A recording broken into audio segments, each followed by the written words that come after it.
פרויקט ה-ATTS הינו פרויקט של חברת המרל השוכנת בתל אביב, והוא חלק ממגוון פרויקטים מרכזיים של החברה. חברת המרל עוסקת בפיתוח והטמעה של מערכות טכנולוגיות והפעלת מאמנים בצה"ל. החברה מוכרת כספק משרד הביטחון ובעלת תו תקן איכות ISO 9001.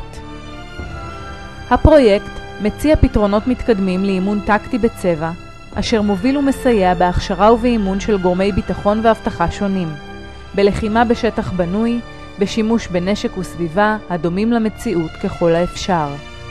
לפרויקט מספר סוגי נשקים, ובהם ניתן למצוא את ה-M16, קלאץ', MP5, רובה ציד, גלוק וזיג. דמיון הנשקים לאמל"ח היהודי בו משתמשים ביחידות הביטחון מאפשר התקנת ציוד נלווה אמיתי, כוונות טלסקופיות, לייזר, פנסים וידיות אחיזה. ציוד המיגון הינו הציוד הטוב ביותר כיום, ומגן על המתאמנים בצורה הבטוחה ביותר.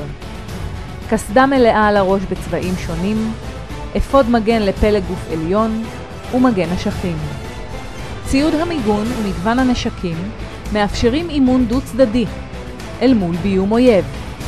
הפרויקט מציע מספר שירותים: מכירת נשקים וציוד נלווה, השכרת נשקים וציוד עם או ללא צוות מפעילים, ניידת וצוות שירות המספקים הפעלה של אימון מלא ליחידה מתאמנת בכל רחבי הארץ.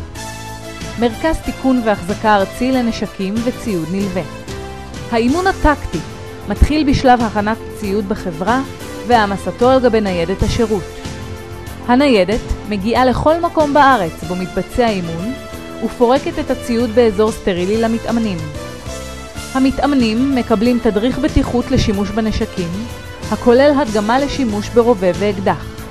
לאחר מכן עולים על ציוד המיגון ויוצאים לאימון בסביבתם הטבעית. האויב אינו מתפשר ופועל בצורה מבצעית על פי תרחיש שנקבע מראש, וזאת על מנת לאתגר את המתאמנים. בסופו של האימון נערך תחקיר לשיפור ביצוע ויכולות האימון. בין לקוחות החברה ניתן למצוא את יחידות צה"ל השונות, בית ספר ניר להכשרת צוערים של השב"ס, חברת אבטחה עילית הפועלת במעברי הגבול, וחברת פרוטקט, בראשותו של איתי גיל, המאמן יחידות מיוחדות. אימון טקטי בצבע הוא אימון אופטימלי ברמה הגבוהה ביותר, המאפשר למתאמנים להתמודד מול אויב חושב ומצבים דינמיים בסביבתם הטבעית, קרוב ככל האפשר למצב האמת. פרויקט ה-ATTS, Train as you fight.